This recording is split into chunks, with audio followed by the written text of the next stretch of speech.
به نام خداوند جان و خیرت. اینک آمدیم به گفتار 36 شاهنامه بیزوال حکیم ابوالقاسم فردوسی، پاسخ دادن فریدون پسران را. چو بشنید شاه جهان کد خدای، پیام دو فرزند ناپاک رای. یکایک به مردی گرانمایه گفت، که خورشید را چون توانی نهفت. نهان دل آن دو مردی پلید، ز خورشید روشنتر آمد پدید. شنیدم همه هرچه گفتی سخن، نگه کن که پاسخ چی یابی زبون. بگوی آن دو بی شرم ناپاک را، دو بی داد بدمهر بی باک را. که گفتار خیرن نیرزد به چیز، در این دهر سخن خود نرانیم نیز. اگر بر منوچهرتان مهر خواست، تن ایرج نامورتان کجاست؟ که کامی دد و نام بودش نهفت، سرش با یک تنگ تابوت جفت. کنون چون از ایرج بپرداختید، به خون منوچهر برساختید. نبینید رویش مگر با سپاه، ز پولاد و بر سر نهاده کلاه. اوا گرز و با کاونیان درفش، زمین گشته از نعل اسپان بنفش. سپهدار چون کارنی رزمخواه، چو شاپوری نستوه پشت سپاه. به یک دست شیردوس جنگی به پای، چو شیروی شیرافژنی رهنمای. چو شاه تلیمان سروی یمن، و پیش سپاه اندرون رایزن. درختی که از کین ایرج بروست، به خون برگ و بارش بخواهیم شست. از آن تا کنون کین او کس نخواست، که پشت زمانه ندیدیم راست. نه خوب آمدی با دو فرزند خویش، که من جنگ را کردم دست پیش. کنون زان درختی که دشمن بکند، برومند شاخ برآمد بلند. بیاید کنون چون هژبر ژیان، به کین پدر تنگ بستم میان.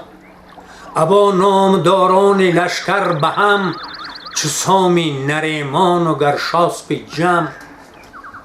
سپاهی که از کوه تا کوه جای، بگیرند و کوبند گیتی به پای.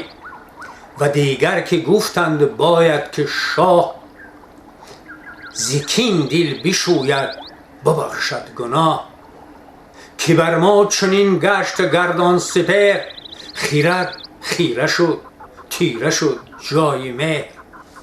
شنیدم همه پوزشی نابکار، چه گفت آن جهانجوی نابوردبار. که هر کس که تخم جفا را بکشت، نه خوش روز بیند نه خرم بهشت. گر آمرزش آید ز یزدان پاک، شما را ز خون برادر چه باک؟ هر آن کس که دارد روانش خرد، گناه آن سگالد که پوزش برد. ز روشن جهاندارتان نیست شرم، سیه دل زبان پر ز گفتار و نرم.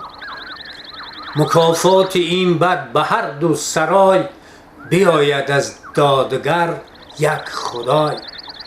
سه دیگر فرستادن تخت عاج، بدین زنده پیلان و پیروزه تاج.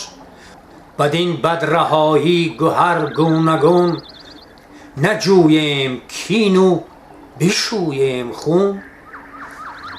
سری تاجدار فروشم به زر، که نه تاج باد و نه تخت و نه فر. سری بی بها را ستاند بها، مگر بدتر از بچه اژدها. کی گوید که جان گرامی پسر، بها میکند پیر گشته پدر. بدین خواستن نیست ما را نیاز، سخن چند گوییم چندین دراز. پدر آن بود زنده با پیرسر، از این کین نخواهد گشادن کمر. پیامت شنیدم تو پاسخ شنو، یکایک بگیر و بزودی برو. فرستاده کان حول گفتار دید، نشستی منوچهری سالار دید. بپژمرد و برخاست لرزان ز جای، همانگه بزین اندر آورد پای. همه بودنی ها بر روشن روان، بداد آن گرانمایه مردی جوان. که با تور و با سلم گردان سپهر، نه بس دیر چین اندر آرد به چهر. بیامد به کردار بادی دمان، سر پر ز پاسخ دل پرگمان. ز دیدار چون خاور آمد پدید، به هامون کشیده سراپرده دید. بیامد به نزدیک پرده سرای، به پرده درون بود خاور خدای. یکی خیمه پرنیان ساخته، ستاره زده جای پرداخته. دو شاهی دو کشور نشسته براز، بگفتند کامد فرستاده باز. بیامد همانگاه سالار بار، فرستاده را بود ز شهریار. نشستنگهی نو بیاراستند، ز شاه نوایین خبر خواستند. بجستند هر گونه را آگهی، ز دیهیم و از تخت شاهنشهی. ز شاه آفریدون و از لشکرش، ز گردان جنگی و از کشورش. و دیگر ز کردار گردان سپهر، که دارد همه بر منوچهر مهر. بزرگان کدامند و دستور کی، چه مایستشان گنج و گنجور و کی.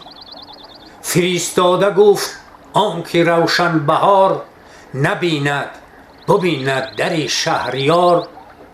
بهار است خورم در اندر بهشت، همه خاک و عنبر همه زر خیشت.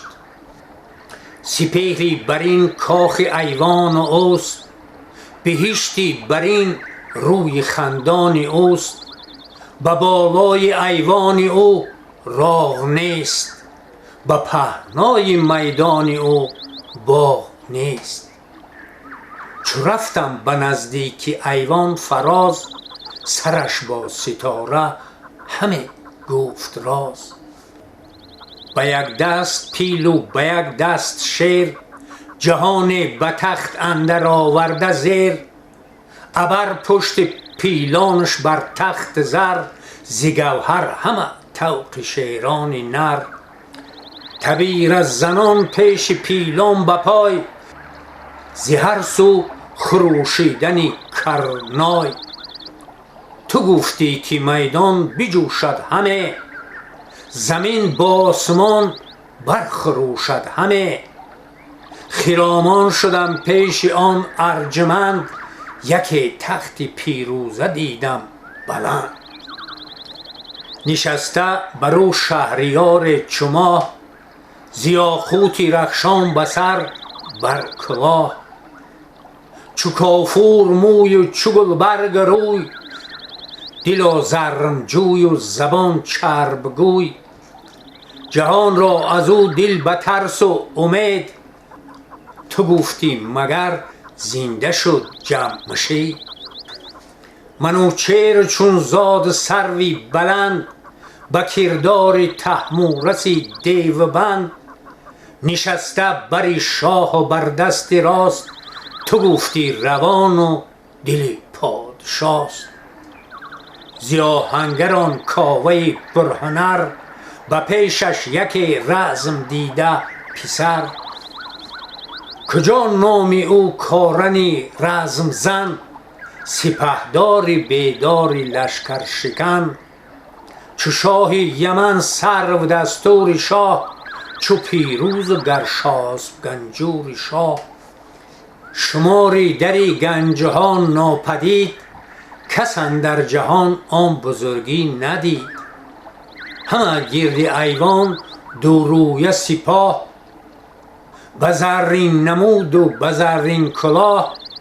سپهدار چون قارن کاویان، به پیش سپاه اندرون کاردان. مبارز چو شیروی درنده شیر، چو شاپور یل ژنده پیلی دلیر. چو بندند بر کوهه پیل و کوس، هوا گردد از گرد چون آبنوس. گرایند ز ما به جنگ آن گروه، شود کوه هامون و هامون چو کوه. همه دل پر از کین و پرچین برو، به جز جنگشان نیست چیز آرزو. بر ایشان همه برشمرد آنچه دید، سخن نیز کز آفریدون شنید. دو مردی جهان پیشه را دل ز درد، بپیچید و شد رویشان لاجورد. نشستند و جستند هر گونه رای، سخن را نه سر بود پیدا نه پای. و سلمی بزرگ آنگه تور گفت، که آرام و شادی بباید نهفت. نباید که آن بچه نره شیر، شود تیز دندان و گردد دلیر.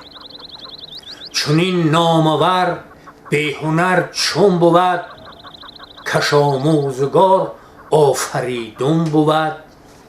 نبیرد چو شد رای زن با نیا، از آن جایگه بردمد کیمیا. بباید بسیچید ما را به جنگ، شتاب آوریدن به جای درنگ. ز لشکر سواران برون تاختند، ز چین و ز خاور سپاه ساختند. فتادند در آن بوم و بر گفتگوی، جهان بد ایشان نهادند روی. سپاهی که آن را کرانن نبود، بدان بود و اختر جوانن نبود. دو لشکر ز توران به ایران کشید، به هفتان و خود اندرون ناپدید. ابا ژنده پیلان و با خواسته، دو خونی به کینه دل آراسته.